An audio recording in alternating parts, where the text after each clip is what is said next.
Hello, dear students. This is third class on Indus Valley civilization. In this video, I'm going to share about some historical sites which is belongs to Indus Valley. మనము ప్రపంచం మొత్తంలో కొన్ని నాగరికతలు ఉన్నాయి అని చెప్పుకున్నాం. ఆ విధంగా ప్రపంచంలో మొదటి నాగరికత మెసపెటోమియా నాగరికత టైగ్రీస్ యూఫ్రటీస్ అనే నదుల మధ్య ఏర్పడినటువంటి ఒక నాగరికత అని చెప్పుకున్నాం. రెండవదిగా ప్రపంచంలో రెండవ నాగరికత నైలు నది పరివాహక ప్రాంతంలో ఏర్పడినటువంటి ఈజిప్ట్ నాగరికత. అదేవిధంగా మూడవదిగా సింధు నాగరికత.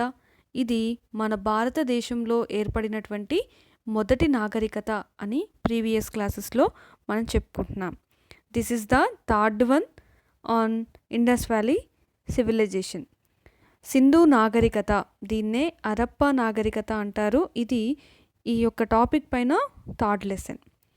అయితే కొన్ని విషయాలు నేను చెప్పిన తర్వాత నెక్స్ట్ క్లాస్కి మనము నెక్స్ట్ టాపిక్కి వెళ్దాం. ఏంటి అంటే ఈ యొక్క నాగరికత పైన మొట్టమొదటిసారిగా త్రవ్వకాలు జరిపినటువంటి వాళ్ళు ఎవరు అంటే కన్నింగ్హామ్ అనే అతను వీటిపైన త్రవ్వకాలు చేపట్టడం జరిగింది. నెక్స్ట్ ఈ యొక్క నాగరికతకు సింధు నాగరికత లేదా హరప్పా నాగరికత అని చెప్పుకున్నాం కదా. ఈ విధంగా పేరు పెట్టిన వాళ్ళు ఎవరు అంటే సర్ జాన్ మార్షల్ అనే అతను ఈ యొక్క పేరుని అతను పెట్టడం జరిగింది. అయితే how much extended this Indus valley civilisation will see in this map.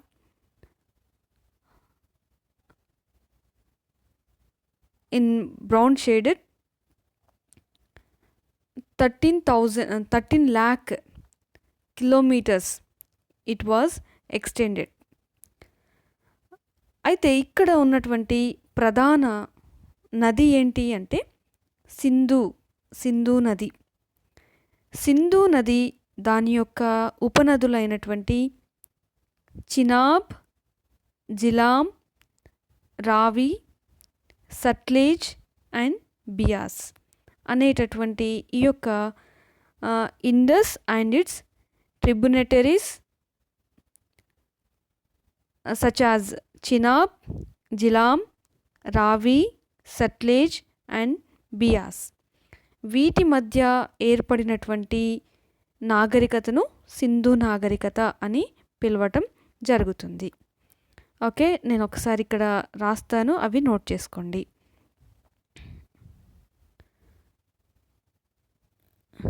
Chenab,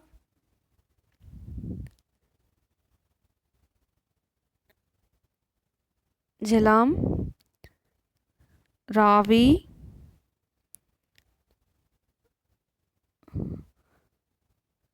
Sutlej, next Beas. Okay, Chenab, Jhelum, రావి, సట్లెజ్, బియాస్, ఈ నదుల మధ్య సింధు నది యొక్క ఉపనదుల మధ్య ఏర్పడినటువంటి నాగరికతనే సింధు నాగరికత అని పిలవటం జరుగుతుంది.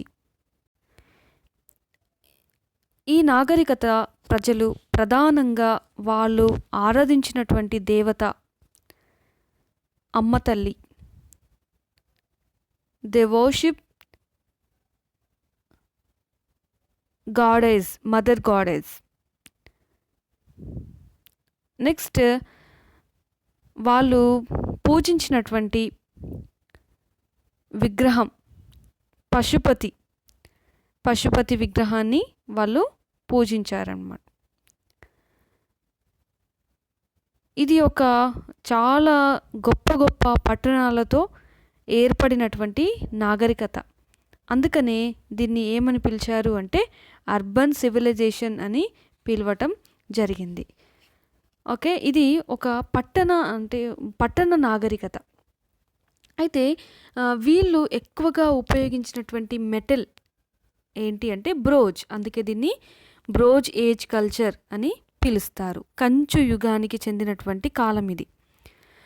నెక్స్ట్ వీళ్ళ గురించి చెప్పాలి అంటే వీళ్ళు అనేక రకాలటువంటి పనిముట్లను తయారు చేసుకోవడం జరిగింది. ఆ పనిముట్లను తయారు చేసుకోవడానికి ఉపయోగించినటువంటి అంటే కొన్ని స్టోన్ టూల్స్ కూడా వీళ్ళు ప్రిపేర్ చేసుకోవడం జరిగింది.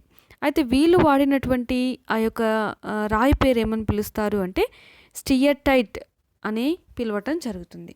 ఓకే, నేను రాస్తాను, ఒక్క నిమిషం.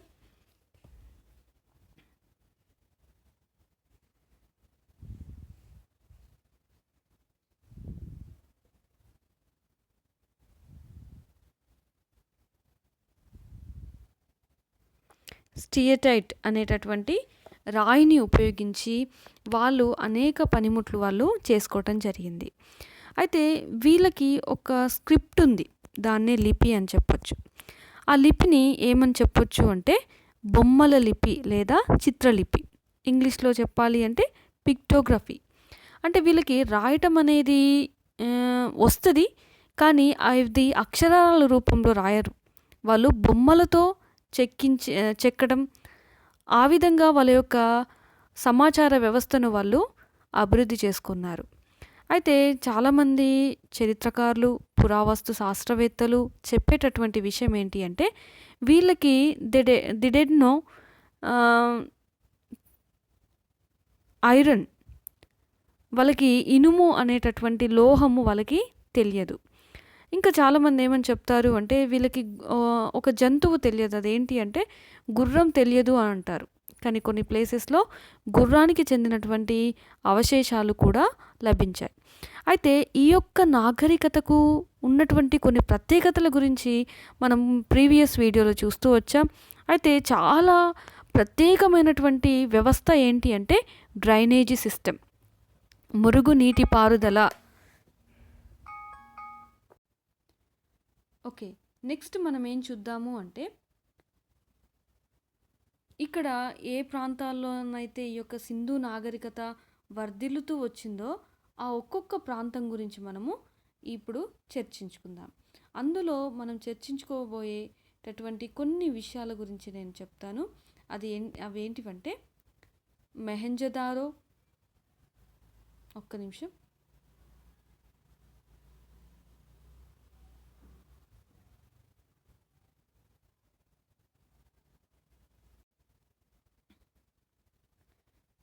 మొహంజదారో, ఇక్కడ ఉన్నటువంటి ప్రాంతం మొహంజదారో, హరప్పా. ఓకే, ఇక్కడ మ్యాప్ చాలా చిన్నగా ఉంది, చూడడానికి ప్రయత్నం చేయండి. చెన్నుదారో. ఈ ప్రాంతాలు చాలా ప్రాముఖ్యత కలిగినటువంటి ప్రాంతాలు. ధోలవీరా, ఇక్కడే లోతాల్ ఉంటుంది.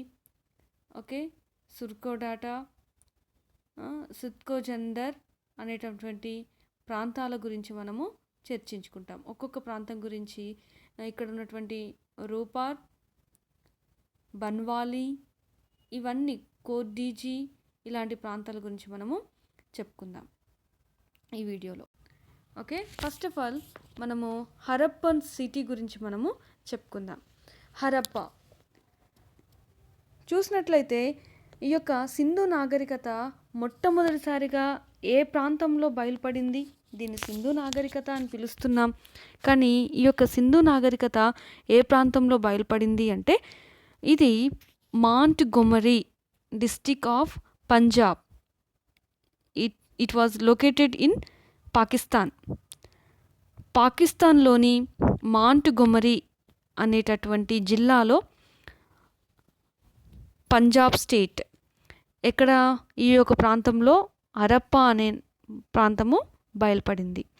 అయితే దీన్ని మొట్టమొదటిగా కనుక్కున్న వాళ్ళు ఎవరు అంటే దయారామ్ సహానీ అనే అతను 1921 సంవత్సరంలో ఈ was discovered this Harappan city.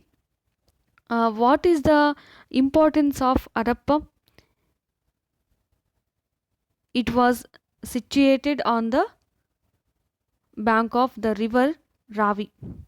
రావి నది ఒడ్డున ఏవైతే సింధు నాగరికతకు సంబంధించినటువంటి 5 ఉపనదులు ఉన్నాయో ఆ యొక్క 5 ఉపనదుల్లో ఉన్నటువంటి రావి నది ఒడ్డున ఈ యొక్క హరప్ప పట్టణము బయలుపడింది.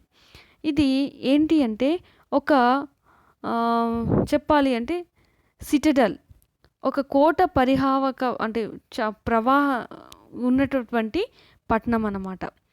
ఒక పెద్ద గోడ దీని చుట్టూ ఉంది. అలాంటి పెద్ద పట్టణము దీని చుట్టూ కోట గోడల్ని వాళ్ళు నిర్మించుకోవటం జరిగింది. నెక్స్ట్ చూడాలి అంటే ఈ యొక్క పట్టణం గురించినటువంటి చాలా ప్రాముఖ్యతలు ఉన్నాయి. అందులో ఉన్నటువంటి ప్రాముఖ్యత ఏంటి అంటే 12 గ్రానరీ బిల్డింగ్స్, అంటే 12 ధాన్యాగారాలు ఉన్నాయి. ఇవి ఎలా ఉన్నాయి అంటే 2 వరుసల్లో ఉన్నాయి. అంటే ఒక వరుసలో 6 అంటే 2 rows, 6 on each row. ఒక్కొక్క వరుసలో 6 ధాన్యాగారాలు బయలుపడుతూ వచ్చాయి. నిజానికి చెప్పాలి అంటే చాలా పెద్ద పెద్ద ధాన్యాగారాలు అన్నమాట. పొడవు వెడల్పు చూసినట్లయితే 15x6 మీటర్స్ అంత పెద్దటువంటి ధాన్యాగారాలు బయలుపడ్డాయి. అంటే చాలా విస్తృతమైన ధాన్యాన్ని వీళ్ళు పండించేవాళ్ళు. ఆ పండించినటువంటి ఆ యొక్క ధాన్యాన్ని ఈ యొక్క ప్రాంతాల్లో వాళ్ళు నిల్వ చేసుకునేటటువంటి వాళ్ళు.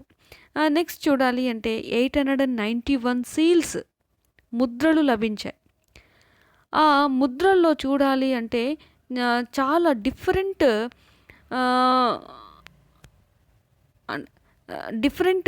చాలా డిఫరెంట్ సైట్స్ ఇక్కడ లభించాయి. అంటే చాలా ప్రాంతంలో ఈ యొక్క ముద్రలు లభించాయి, సీల్స్ అనేవి లభించాయి. అయితే అక్కడ లభించినటువంటి సీల్స్లో చూడాలి అంటే చాలా మంచి రైటింగ్ మెటీరియల్ దానిపైన ఉంది. కొన్ని జంతువుల బొమ్మల్ని వాళ్ళు చెక్కుకున్నారు. అది ఒక సీల్స్ గురించి నేను చూపిస్తాను మీకు. నెక్స్ట్ చూడాలి అనుకుంటే ఇంకా 2 స్టోన్ ఫిగర్స్ అన్నమాట. అది ఎలా ఉంటాయి అంటే ఇప్పుడు నేను పక్కన ఒక అమ్మ తల్లి, మదర్ గాడెస్ అని అది పిక్చర్ పెట్టాను. అది దేంతో చేస్తారు అంటే రెడ్ స్టోన్తో చేస్తూ వచ్చారనమాట. ఓన్లీ నెక్ వరకే ఆ యొక్క ఫిగర్ మనకి కనిపిస్తుంది. అయితే దాన్ని చాలామంది ఏమని చెప్తూ వచ్చారు అంటే జీవా లేదా యక్ష ఫిగర్ అని చెప్తూ వచ్చారు. నెక్స్ట్ ఒక ఫిమేల్ డాన్సర్ విగ్రహం కూడా అక్కడ లభించింది. అయితే ఇక్కడ లభించినటువంటిది ఏంటి అంటే శివ నటరాజ్ విగ్రహం ఇక్కడ లభించలేదు. సింధు నాగరికతలో ఉన్నటువంటి చాలా ప్రాంతాల్లో ఇటువంటి విగ్రహాలు లభించాయి, కానీ ఈ యొక్క హరప్ప అనే ప్రాంతంలో నటరాజ విగ్రహం లభించలేదు. ఏమేమి లభిస్తూ వచ్చాయి అంటే ఫిమేల్ డాన్సర్, ఓకే, అది నెక్ వరకు ఉన్నటువంటి మనము ఫోటోలో స్లైడ్లు మనం చూడవచ్చు. ఈ విధంగా చాలా రకాలైనటువంటి వస్తువులు ఇక్కడ లభించాయి. స్టోన్ బ్లేడ్స్ లభిస్తూ వచ్చాయి. చాలా మిర్రర్స్ ఇక్కడ లభిస్తూ వచ్చాయి. గ్రేవ్ యార్డ్స్లో చాలా రకాలైనటువంటి వస్తువులు లభించాయి. అయితే ఇక్కడ ఈ యొక్క హరప్పా పట్టణానికి ఉన్నటువంటి ప్రాముఖ్యత ఏంటి అంటే ధాన్యాగారాలు, 12 granary buildings, next 891 seals, 2 types of figures, stone figures.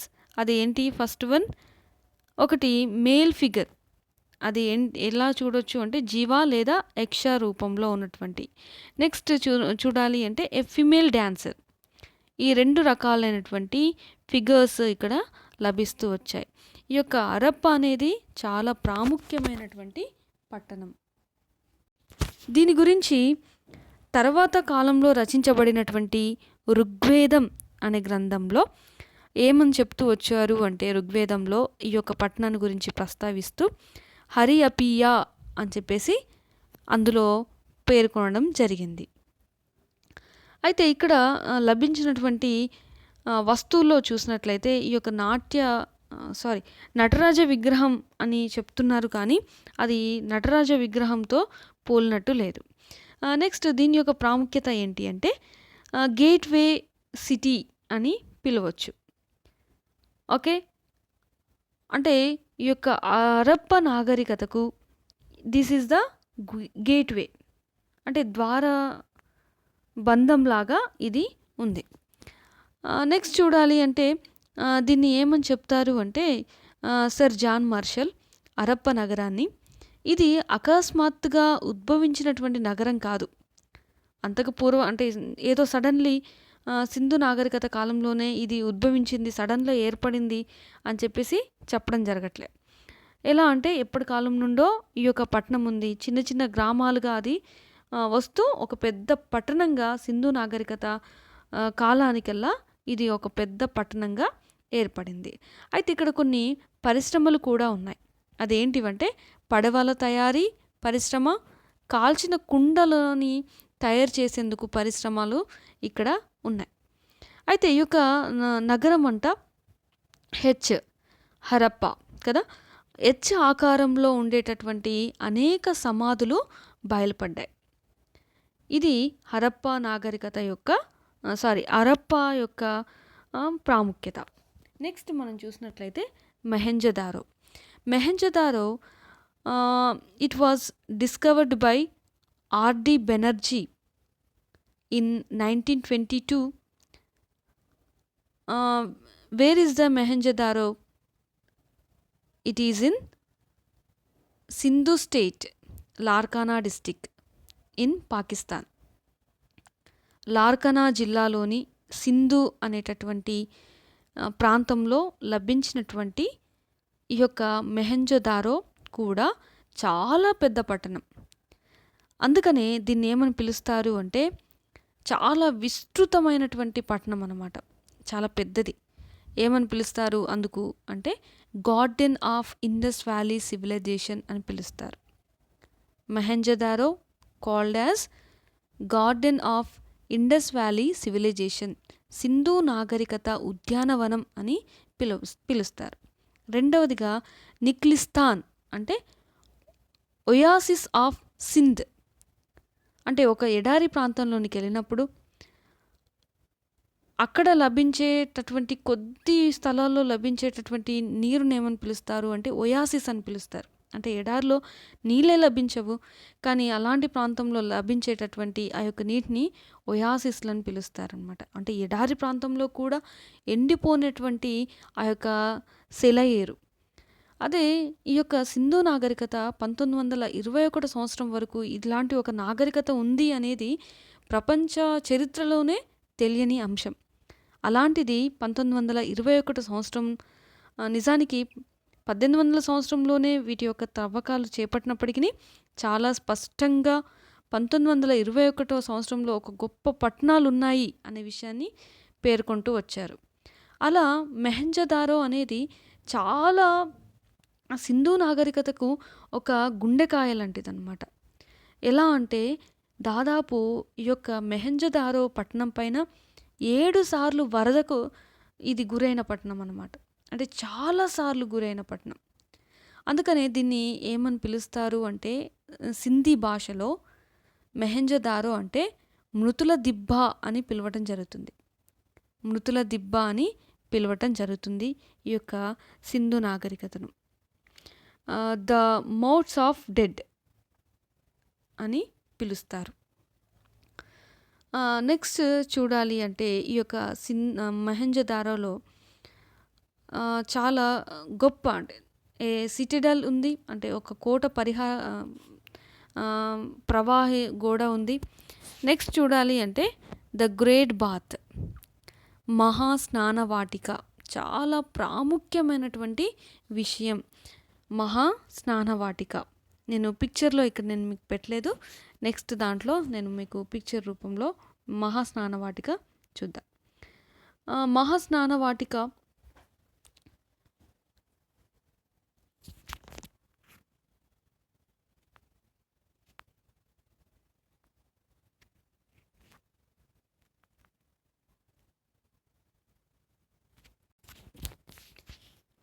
The Great Bath, the most famous building of Mohenjo-daro. The Great Bath was excavated by Sir John Marshall, which was a part of the collegiate building situated on the west of the Stupa Mounds. దాదాపు ఇది ఎంత అంటే 23 సెంటీమీటర్ల ఎత్తు ఉన్నటువంటి, 20 సెంటీమీటర్ల వెడల్పు ఉన్నటటువంటి అంటే గొప్ప మహాస్నాన వాటిక ఇది. అంటే చాలా పెద్దది. ఇంకా ఏంటి అంటే ఇది నిర్మించడం కొరకు బర్న్డ్ బ్రిక్స్ని వాడుతూ వచ్చారు. అంటే కాల్చిన ఇటుకల్ని అందులో వాడుతూ వచ్చారు. ఎలా అంటే ఇక్కడ ఏదైనా స్విమ్మింగ్ పూల్లో చూసినట్లయితే చాలా నీట్ స్విమ్మింగ్ పూల్ని వీళ్ళు వాడుతూ వచ్చారు. ఎలా అంటే అక్కడ వాడినటువంటి వాటర్ చాలా రెగ్యులర్గా బయటకి ఓవర్ఫ్లో అవుతూ ఉంటుందన్నమాట. ఇంకా దీని యొక్క ప్రాముఖ్యత ఏంటి అంటే వేడి నీళ్ళు కూడా వచ్చేటటువంటి ద్వారాన్ని వీళ్ళు ఏర్పాటు చేసుకోవడం జరిగింది. ఇంకా చిల్డ్రన్కి ఒకలాంటి వాళ్ళ యొక్క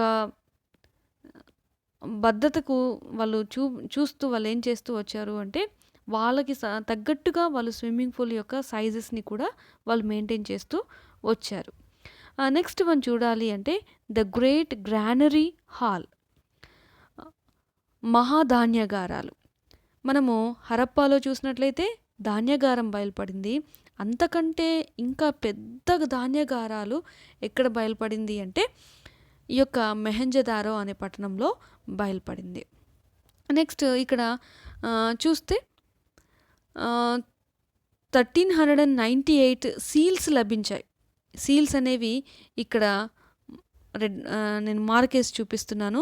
వీటిని సీల్స్ అని పిలుస్తారు. అయితే వీళ్ళు ఆర్థికంగా చాలా అభివృద్ధి చెందారు కనుకనే ఇలాంటి సీల్స్ని వాళ్ళు వర్తక వాణిజ్యంలో వాడుతూ వచ్చారు అనే విషయాన్ని మనము అర్థం చేసుకోవచ్చు. ఈ యొక్క మెహంజదారో పట్టణము చాలా గొప్ప పట్టణము. వాటి యొక్క స్ట్రీట్స్ కూడా చాలా వెడల్పైనటువంటి వీధుల్ని వీళ్ళు నిర్మించుకోవడం జరిగింది. చాలా పెద్ద రహదారులతో నిర్మించుకున్నారు. దాని చుట్టూ మంచి ప్రవాహ గోడ వాళ్ళు కట్టుకోవడం జరిగింది. నెక్స్ట్ చూడాలి అంటే వాళ్ళు ఏర్పాటు చేసుకున్నటువంటి ఈ యొక్క సీల్స్ పైన అనేక ముద్రలు లభించాయి. ఇక్కడ యానిమల్ సాక్రిఫైజెస్ ఉన్నట్టుగా, ఓకే, మదర్ గాడెస్ని వాళ్ళు ప్రధాన దైవంగా వాళ్ళు కొలుస్తున్నట్టుగా, యానిమల్స్ని కొన్ని ట్రీస్ వర్షిప్ కూడా అక్కడ ఉన్నట్టుగా, అంటే జంతువుల్ని చెట్లను అమ్మ తల్లి అనే విగ్రహాన్ని వాళ్ళు పూజ చేస్తూ ఉన్నట్టుగా. ఇంకా ఇక్కడ పైన ఒక పిక్చర్లో మనకి కనిపిస్తుంది. ఇది ఈ యొక్క పిక్చర్. ఈ పిక్చర్ ఏంటి అంటే శివ పశుపతి అని చెప్పుకుంటూ వచ్చారు. ఈ విధంగా స్టియటైట్ అనేటటువంటి రాయితో వీళ్ళు ఏర్పాటు చేసుకున్నటువంటి అనేక విగ్రహాలు లభించాయి. అయితే ఇక్కడ మేల్ హెడెడ్ ఉన్నటువంటి ఈ యొక్క విగ్రహం మాత్రం వాళ్ళు దేంతో తయారు చేసుకున్నారు అంటే లైమ్ స్టోన్, అంటే చాలా మెత్తని మట్టితో వీళ్ళు ఈ యొక్క విగ్రహాన్ని తయారు చేసుకున్నారు. నెక్స్ట్ వీళ్ళు తయారు చేసుకున్నటువంటి ఈ యొక్క సేమ్ ఇలాంటి విగ్రహాలే వాళ్ళు ఎట్లా తయారు చేసుకోవడం జరిగింది అంటే ఆల్బస్టార్ని ఉపయోగించి, అంటే పాలరాతిని వాళ్ళు ఉపయోగిస్తూ వాళ్ళ అనేక విగ్రహాలని వాళ్ళు తయారు చేసుకోవడం జరిగింది. కొన్ని యానిమల్స్ని కూడా వాళ్ళు ఇక్కడ కొన్ని డాల్స్ అనమాట, వాళ్ళు ఆడుకునేటటువంటి వస్తువుల్ని వాళ్ళు ఈ విధంగా లైమ్ స్టోన్స్ని యూజ్ చేస్తూ, ఆల్బాస్టర్స్ని యూజ్ చేస్తూ, స్టియటైట్ రాయితో వాళ్ళు అనేక విగ్రహాలని, అనేక వస్తువుల్ని వాళ్ళు చేసుకోవడం జరిగింది. అయితే ఇక్కడ ఉన్నటువంటి యొక్క డాన్సింగ్ డాల్, నాట్యకత్య విగ్రహాన్ని మాత్రం వాళ్ళు కంచుతో వాళ్ళు తయారు చేసుకోవడం జరిగింది. It is an bronze image. అయితే ఇది ఎలా కనిపిస్తుంది అంటే దేవదాసి సిస్టమ్ అక్కడ ఉందేమో అన్నట్టుగా కొన్ని ప్లేసెస్లో, కొన్ని యునిక్ ప్లేసెస్లో వాళ్ళు ఇలాంటి విగ్రహాలని వాళ్ళు పెట్టుకుంటూ వచ్చారు. ఇది మెహంజదారో పట్టణం గురించి చాలా ప్రాముఖ్యమైనటువంటి విషయాలు. ఖచ్చితంగా ఎక్కడ ఏ ప్రాంతం బయలుపడింది అనేది మనము గుర్తుపెట్టుకోవాలి. ఇప్పుడు మెహంజదారో అనగానే ఏమని చెప్పాలి? మృతుల దిబ్బ అని చెప్పాలి. అది ఇంగ్లీష్లో the modes of death. Next ఇక్కడ స్నానవాటిక బయలుపడింది.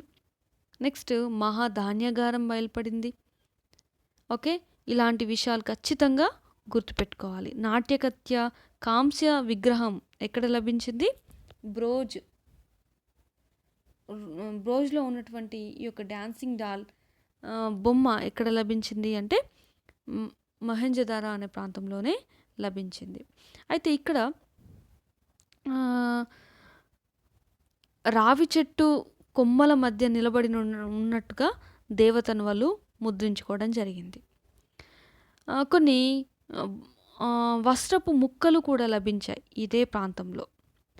నెక్స్ట్ చూసినట్లయితే వాళ్ళకి వాళ్ళ ప్రధాన దైవంగా పూజిస్తూ ఉన్నటువంటి పశుపతి మహాదేవుని యొక్క విగ్రహాన్ని దాని చుట్టూ కొన్ని జంతువుల్ని కూడా వాళ్ళు నిర్మించుకోవడం జరిగింది. ఈ యొక్క పిక్చర్ నాకు తర్వాత కనిపిస్తే నేను పీపీటీలో షేర్ చేస్తాను మీకు. ఆ యొక్క పశుపతి చుట్టూ పులి, ఏనుగు, ఖడ్గమృహం, దున్నపోతు, నెక్స్ట్ 2 జింకలు, తన యొక్క కాలు దగ్గర 2 జింకలు, ఇటువంటి జంతువులన్నీ తన చుట్టూ ఉన్నట్టుగా పశుపతి దేవుని యొక్క విగ్రహం చుట్టూ ఉన్నట్టుగా అటువంటి బొమ్మలు కూడా ఈ యొక్క మహెంజోదారో అనే ప్రాంతంలో లభించాయి కదా. ఇదే కల్చర్ని మనము ప్రీవియస్ పీరియడ్లో మనం చూస్తూ వచ్చాం. స్టోన్ ఏజ్ కల్చర్లో ఇలాంటి విగ్రహాలని వాళ్ళు వాడుతూ వచ్చారు. నెక్స్ట్ ధోలవీర, ఇది మన భారతదేశంలో ఉంది. 1990వ సంవత్సరంలో ఆర్ఎస్ బిస్త్ అనే అతను తను చేపట్టినటువంటి త్రవ్వకాల్లో ఈ యొక్క పట్టణం బయలుపడింది. నెక్స్ట్ ఈ యొక్క పట్టణం ఎట్లా ఉంది అంటే 3 విభాగాలుగా 3 principal divisions of the city, అంటే లోయర్, మిడిల్ అండ్ అప్పర్, ఈ విధంగా 3 భాగాలుగా వాళ్ళు ఈ యొక్క పట్టణాన్ని విభజించి కట్టుకున్నారు. ఈ యొక్క పట్టణం యొక్క ప్రత్యేకత ఏంటి అంటే షాపింగ్ కాంప్లెక్స్ బయలుపడింది. నెక్స్ట్ గ్రేట్ స్టేడియం బయలుపడింది. నెక్స్ట్ రిజర్వాయర్స్ ఉన్నట్టుగా, నీటి కాలువలు వాళ్ళు నిర్మించుకున్నట్టుగా, కొన్ని సిల్వర్ ఆర్నమెంట్స్, సిల్వర్ ఆభరణాలు ఇక్కడ లభించాయి. వెండితో వాళ్ళు చేసుకున్నటువంటి ఆభరణాలు లభిస్తూ వచ్చాయి. నెక్స్ట్ రాతి ముంగీస కూడా ఇక్కడ బయలుపడింది. ఇలా ఇన్ని వస్తువులు బయలుపడుతూ వచ్చాయి. అయితే ఈ యొక్క ధోలవీర అనే ప్రాంతానికి ఒకటి చాలా ప్రాముఖ్యమైన అంశం ఏంటి అంటే ఇక్కడ చాలా పెద్ద పెద్ద అక్షరాలతో వాళ్ళు లిఖించుకున్నటువంటి స్క్రిప్ట్ ఇక్కడ లభించింది. ఈ యొక్క పెద్ద పెద్ద బొమ్మల లిపి అని చెప్పుకున్నాం కదా, ఈ విధంగా వాళ్ళు బొమ్మల్ని వేస్తూ వాళ్ళ యొక్క భాషను అక్కడ ఉపయోగిస్తూ సమాచార వ్యవస్థను వాళ్ళు అభివృద్ధి చేసుకోవటం జరిగింది. ఈ విధంగా ధోలవీర అంటే లార్జ్ హ్యూజ్ సైజ్డ్ ఆఫ్, అంటే 37 సెంటీమీటర్స్ ఇంటూ 27 సెంటీమీటర్స్, అంటే ఇట్లాంటి స్క్రిప్ట్ని వాళ్ళు వాడుతూ ఇక్కడ వాళ్ళ యొక్క అంశాలను ఇక్కడ రాసుకుంటూ వచ్చారు. ఇది ధోలవీర పట్టణం గురించినటువంటి ఇన్ఫర్మేషన్. Next సుత్కా gender. ఈ సుత్కా జెండర్ ఏంటి అంటే ఇది కూడా పాకిస్తాన్లో ఉంది. ఓకే, దాదాపు కరాచీకి 500 కిలోమీటర్ల దూరంలో ఉంది. అరేబియా సముద్రానికి దాదాపు 57 కిలోమీటర్ల దూరంలో ఉంది. అయితే హరప్పా కాలంలో ఈ యొక్క సుత్కా జెండర్ అనేటటువంటి యొక్క పట్టణము సముద్రంతో ఉన్నటువంటి పట్టణం. ఇక్కడ ఉన్నటువంటి సుత్కా జెండర్ అప్పుడు ఇది సముద్రానికి చాలా సమీపంలో ఉన్నటువంటి నగరం. అయితే ఇప్పుడు చూసినట్లయితే అది సముద్రానికి అతి చేరువగా ఉన్నట్టుగా లేదు. అయితే ఈ యొక్క సుత్కా జెండర్ పట్టణం గురించినటువంటి ఈ యొక్క విశేషాలని మనము గమనించవచ్చు. నెక్స్ట్ బాల్కోట్, ఇది కూడా కరాచీ అనే ప్రాంతంలో ఉంది. బాల్కోట్ అనే ప్రాంతం. ఇక్కడ చూసినట్లయితే ఇక్కడ లభించినటువంటి బాల్కోట్, ఇక్కడ ఉన్నటువంటి ప్రాంతం బాల్కోట్. ఇక్కడ లభించినటువంటి వాటిని చూసినట్లయితే సింధు నాగరికత బయలుపడకున్నటువంటి ఉన్నటటువంటి ప్రాంతాలు, ఉన్నటువంటి సంస్కృతి ఇక్కడ కొనసాగింది. సింధు సింధు నాగరికత కాలంలో కూడా ఇక్కడ కల్చర్‌ని మనం చూస్తున్నాం. సింధు నాగరికత కంటే ముందు ఉన్నటువంటి కల్చర్ కూడా ఇక్కడ కనిపించింది. వీళ్ళు మట్టితో తయారు చేసుకున్నటువంటి అనేక వస్తువుల్ని వీళ్ళు వాడుతూ వచ్చారు బాల్కోట్ అనే ప్రాంతంలో. నెక్స్ట్ లోతాల్. ఓకే. ఈ ప్రాంతం చాలా ప్రాముఖ్యమైనది. హరప్ప, మొహెంజదారో, లోతాల్ చాలా ప్రాముఖ్యమైనటువంటి పట్టణాలు. అయితే ఈ యొక్క పట్టణము లోతాల్ 1957 సంవత్సరంలో ఎస్ఆర్ రావ్ అనేటటువంటి పురావస్తు శాఖకు చెందినటువంటి శాస్త్రవేత్త ఈ యొక్క పట్టణాన్ని కనుక్కున్నారు. ఇది మన భారతదేశంలోని గుజరాత్ రాష్ట్రంలో అహ్మదాబాద్ జిల్లాలో ఉన్నటువంటి పట్టణం. అయితే ఈ యొక్క పట్టణము కి సమీపంలో ఉన్నటువంటి నది ఏంటి అంటే భోగవా నది. నెక్స్ట్ చాలా ప్రాముఖ్యమైన పట్టణం అని చెప్పుకున్నాం కదా. ఎందుకు ప్రాముఖ్యమైంది అంటే this is the world's first see port, A dockyard. అంటే ప్రపంచం మొత్తంలో నౌకాశ్రయం ఇది. మొట్టమొదటి నౌకాశ్రయం ఇది. చెప్పాలి అంటే హిందూ నాగరికతలో ఒక పెద్ద పట్టణం. అందుకనే దీన్ని ఏమని పిలుస్తారు అంటే మినీ హరప్ప అని పిలుస్తారు. అంటే హరప్ప తర్వాత ఉండేటటువంటి గొప్ప, అంటే చిన్న ప్రాంతమే కానీ చాలా ప్రాముఖ్యమైనటువంటి వ్యవస్థ ఇక్కడ వాళ్ళు నిర్మించుకోవడం జరిగింది. ఓకే. నెక్స్ట్ దీన్ని మినీ మొహెంజదారో అని పిలుస్తారు. నెక్స్ట్ కాస్మోపాలిటన్ నగరం అని పిలుస్తారు. ఇది డాక్యార్డ్ కాబట్టి ఇక్కడ నుండే అనేక మంది విదేశీయులతో వీళ్ళ యొక్క కాంటెంపరీస్ ఉన్నారు కదా, మెసపెటోమియా ప్రజలు, వాళ్ళతో వీళ్ళు వర్తక వ్యాపారాన్ని చేస్తూ వచ్చారు. అంటే అది ఈ యొక్క డాక్యార్డ్ గుండానే వాళ్ళు చేస్తూ వచ్చారు. ఓకే. అందుకనే అనేక రకాల ప్రజలు ఇక్కడ తమ యొక్క స్థిర నివాసాన్ని ఏర్పాటు చేసుకున్నారు కాబట్టి ఆ రకరకాల ఆ యొక్క జనాభా ఉన్నారు కాబట్టి దీన్ని కాస్మోపాలిటన్ నగరం అని పిలుస్తూ వచ్చారు. అయితే దీన్ని కూడా మృతుల దుబ్బ అని పిలవచ్చు. అంటే సముద్రానికి అతి చేరువలో ఉన్నటువంటి ప్రాంతం. ఇది కూడా వరదలకి గురి అయినటువంటి ప్రాంతమే. అందుకే గుజరాతీ భాషలో లోతాల్ అంటే మృతుల దిబ్బ. ఓకే. మొహెంజదారో అంటే సింధీ భాషలో మృతుల దిబ్బ. ఓకే. అయితే ఈ యొక్క లోతాల్లో నిర్మించినటువంటి ఈ యొక్క డాక్యార్డ్ ఓడరేవుకి ఒక ప్రాముఖ్యత ఏంటి అంటే దీన్ని కృత్రిమంగా కట్టారు. అంటే మనుషులే వాళ్ళు నిర్మించుకోవడం జరిగింది ఈ యొక్క ఓడరేవుని. ఇటుకలతో వాళ్ళు సింధు నాగరికత ప్రజలు కాల్చిన ఇటుకల్ని వాడుతూ వాళ్ళు అనేక పట్టణాలు కడుతూ వచ్చారు, అనేక కోటగోడల్ని కడుతూ వచ్చారు. అలా ఈ యొక్క లోతాల్ పట్టణంలో ఉన్నటువంటి ఈ యొక్క ఓడరేవుని కూడా వాళ్ళు నిర్మించుకున్నారు. ఈ యొక్క ఓడరేవు సముద్ర వ్యాపారానికి ప్రధాన కేంద్రంగా ఉంది.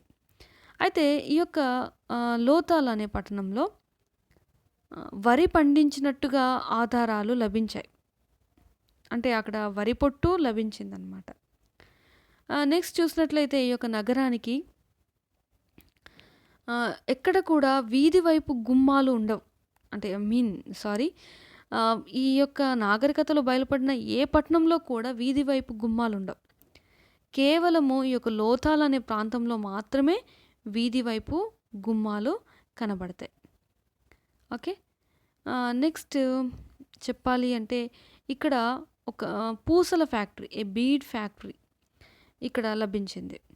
నెక్స్ట్ ఇక్కడ ఒక బిగ్ మర్చెంట్ హౌస్ లభించింది. ఒక పెద్ద బడా వ్యాపారవేత్తకి సంబంధించినటువంటి ఓ పెద్ద గృహము ఇక్కడ వాటి యొక్క ఆనవాలు లభించడం జరిగింది. ఓకే. మనము పూర్వకాలంలో ఉన్నటువంటి ఆ యొక్క శిలాయుగానికి సంబంధించినటువంటి అనేక ప్రాంతాల గురించి తెలుసుకున్నాం. అంత స్ట్రెస్ చేసి మనం చెప్పుకోలేదు. కానీ ఈ సింధు నాగరికతలో ఈ ప్రాంతాలు మాత్రం చాలా ప్రాముఖ్యమైనటువంటి విషయాలు. కాబట్టి కంపల్సరీ ఇవి మీరు నోట్ చేసుకోండి. నెక్స్ట్ చెన్నుదారు. చెన్నుదారు చెప్పాలి అంటే ఇది 1931 సంవత్సరంలో ఎంజి మజుందార్ అనే అతను ఈ యొక్క చెన్నుదారు అనేటటువంటి పట్టణాన్ని అతను కనుక్కోవడం జరిగింది. అయితే ఈ యొక్క పట్టణము మన దేశంలోనే ఉంది. మొహంజదారోకి అతి సమీపంలో, సింధు నదికి అతి సమీపంలో ఉండేటటువంటి ఈ యొక్క చెన్నుదారోకు ఉన్నటువంటి విశేషాలు ఏంటివంటే,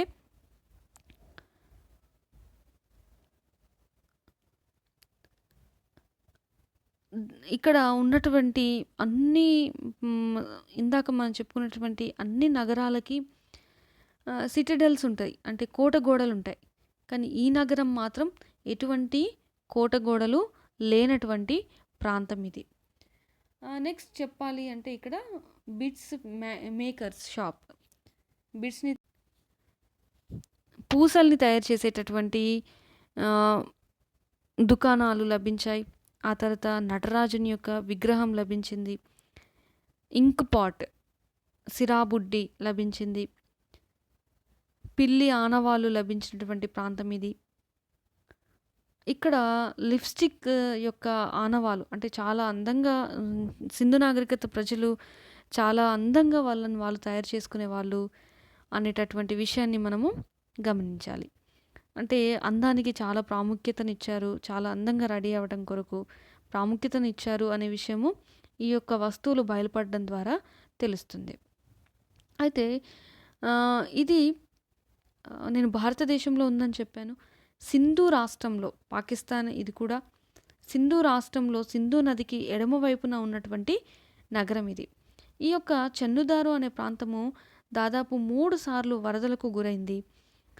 ఎటువంటి కోటగోడలు లేనటువంటి నగరము అయినప్పటికీ కూడా ఇక్కడ ఒక మంచి పరిశ్రమలు స్థాపించబడ్డాయి. పూసల తయారీకి ఒక మంచి కేంద్రంగా ఇది వెలసిల్లింది చెన్నుదారో అనేటటువంటి పట్టణం. నెక్స్ట్ కోట్ డీజీ అనే పట్టణం. దీన్ని కనుక్కున్నది క్యూరే అనే అతను. ఇది కూడా పాకిస్తాన్లోని సింధు రాష్ట్రంలో ఉంది.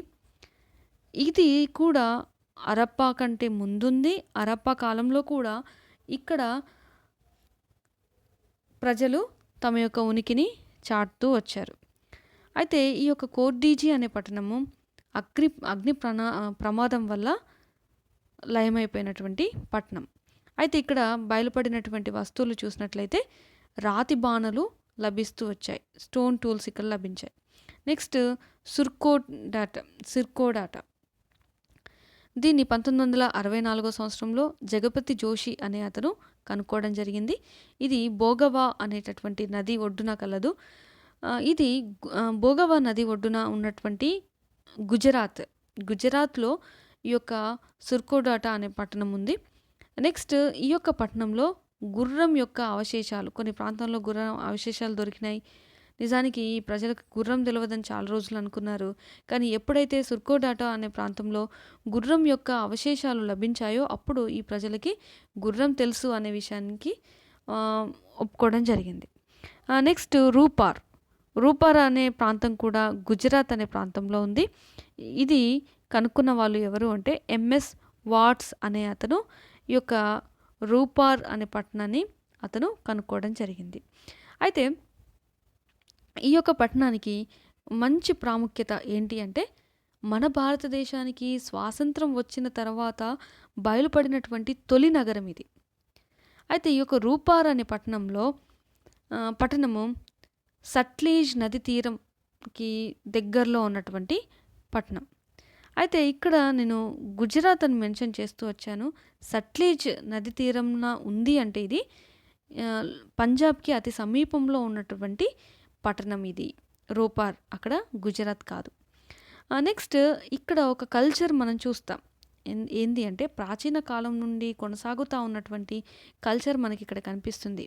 ఎలా అంటే ఒక యజమాని చనిపోయినప్పుడు అతని పాతిపెట్టే క్రమంలో అతనికి ఇష్టమైన జంతువుని కూడా పూడ్చిపెట్టేటటువంటి ఆనవాలు రూపార్ అనే ప్రాంతంలో లభించింది. నెక్స్ట్ కాలిబంగన్. కాలిబంగన్ అనే ప్రాంతం 1951 ఆమ్లానాథ్ ఘోష్ అనే అతను, బీబీ లాల్ అనే అతను ఈ యొక్క కాలిబంగన్ అనే పట్టణాన్ని కనుక్కున్నారు. ఇది రాజస్థాన్లోని గగ్గర్ నది ఒడ్డున ఉన్నటటువంటి పట్టణం. కాలిబంగన్ అంటే ఏంటి అంటే నల్లని గాజులు, బ్లాక్ బ్యాంగిల్స్ అనేటటువంటి అర్థంనిచ్చేటటువంటిది కాలిబంగన్ వాళ్ళు. నెక్స్ట్ ఇక్కడ సింధు నది ప్రజలు పూజించేటటువంటి మదర్ గాడెస్ అమ్మతల్లి విగ్రహం ఇక్కడ లభించింది. దాంతోపాటు ఫ్లవర్, ఆ తర్వాత క్యామెల్ రిమల్స్ అక్కడ లభిస్తూ వచ్చాయి. అంటే నాగల్ని అంటే భూమిని దున్నారు నాగలితో అనేటటువంటి ఆనవాళ్ళు లభించాయి.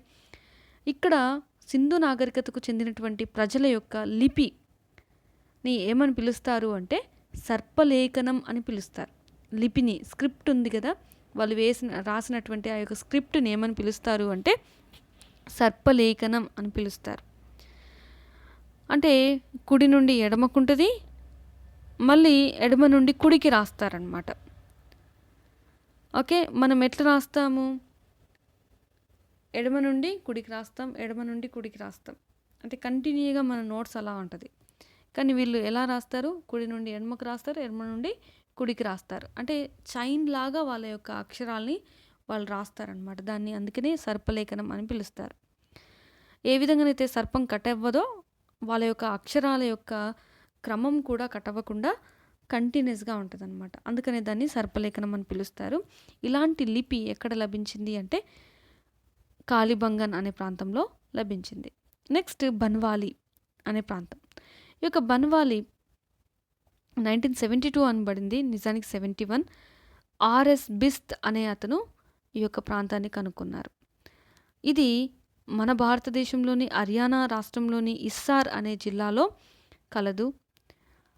నిజానికి ఈ యొక్క ప్రాంతానికి ఒక ప్రాముఖ్యత ఏంటి అంటే ఇక్కడ లభించినటువంటి ప్రతి పట్టణం కూడా మంచి డ్రైనేజ్ వ్యవస్థ ఉంటుంది. చాలా చక్కని డ్రైనేజ్ వ్యవస్థను వీళ్ళు వాడుతూ వచ్చారు. అయితే ఈ యొక్క బన్వాలి అనే ప్రాంతంలో డ్రైనేజీ సిస్టమ్ సరిగ్గా లేదు. ఎందుకు అంటే వాళ్ళు గ్రిడ్ సిస్టమ్ని ఉపయోగించి పట్టణాన్ని నిర్మించలేదు. గ్రిడ్ సిస్టమ్ అంటే ఏంటో నేను నెక్స్ట్ క్లాస్లో చెప్తాను. ఒక పద్ధతి ప్రకారం ఇళ్ళ నిర్మాణం చేపట్టేటటువంటి వాళ్ళు. ఇప్పుడు ప్రస్తుతానికి మనం ప్రస్తుత కాలంలో చూసినప్పుడు కూడా ఎక్కడైనా ఏదైనా పట్టణము ఒక ఆర్డర్లో కట్టకపోయినట్లయితే డ్రైనేజీ వ్యవస్థ చాలా అస్తవ్యస్తంగా ఉంటుంది. ఈ యొక్క వీళ్ళు సరైనటువంటి డ్రైనేజీ వ్యవస్థ లేదు అంటే కారణం ఏంటి అంటే అస్తవ్యస్తమైనటువంటి ఇండ్లను వీళ్ళు నిర్మించుకోవటం జరిగింది. ఓకే, ఇక్కడ కొన్ని సీల్స్ లభించాయి. ఆ యొక్క సీల్స్ పైన పులి బొమ్మలను వేసి ఉన్నటువంటి సీల్స్ బన్వాలి అనే ప్రాంతంలో లభించాయి. ఓకే, వీటితో పాటు ఇంకా కొన్ని ప్రాంతాలు ఉన్నాయి. అవి ఏంటివంటే అంబ్రీ అనే ప్రాంతం. అంబ్రీ అనే ప్రాంతం. ఈ యొక్క అంబ్రీ అనే ప్రాంతము పాకిస్తాన్లో ఉంది. ఇక్కడ లభించినటువంటి అవశేషాలు ఏంటివంటే ఖడ్గమృగం, రైనోసర్, ఆ తర్వాత మూపురం ఉన్నటటువంటి ఎద్దు. ఇది మనకు అవసరం అనుకుంటే నేను నెక్స్ట్ క్లాస్లో నేను మీకు చూపిస్తాను. నెక్స్ట్ రాఖీగిరి. ఇది మన భారతదేశంలో బయలుపడినటువంటి సింధు నాగరికతకు చెందినటువంటి చాలా పెద్ద పట్టణం. ఇప్పుడు పెద్ద పట్టణాలుగా చెప్పుకుంటున్నటువంటి హరప్పా కానీ మెహంజదారో కానీ ఇవి పాకిస్తాన్లో ఉన్నటువంటి ప్రాంతాలు. అయితే మన దేశంలో ఉన్నటువంటి ప్రాంతము చాలా పెద్ద ప్రాంతం ఏంటి అంటే రాఖీఘర్ అనే ప్రాంతం.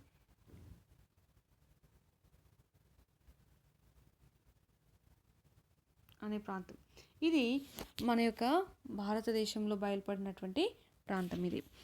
నెక్స్ట్ గుమ్లా అనే ప్రాంతం. గుమ్లా ఇది ఎక్కడుంది అంటే కాశ్మీర్లో ఉన్నటువంటి ప్రాంతం ఇది. ఈ ప్రాంతంలో సర్పాన్ని పూజిస్తున్నట్టుగా ఆనవాలు లభించాయి. వాళ్ళు సర్పాన్ని పూజిస్తున్నట్టుగా ఇక్కడ ఆనవాలు గుంబ్లా అనే ప్రాంతంలో లభించాయి. నెక్స్ట్ అలంగీర్పూర్.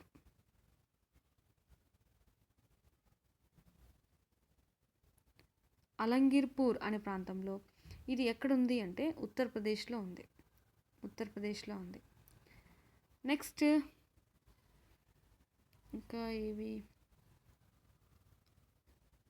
ఓకే, ప్రస్తుతానికి ఇవి సరిపోతుంది. ఇంకా చాలా ప్రాంతాలు ఉంటాయి. కొన్ని ప్రాంతాల గురించి మాత్రమే డిస్కస్ చేశాము. ఏ ప్రాంతాల గురించి అయితే నేను చెప్పానో వాటన్నిటిని మీరు కంపల్సరీ నోట్ చేసుకొని చదువుకోవాల్సిందిగా కోరుతా ఉన్నాను. Thank you.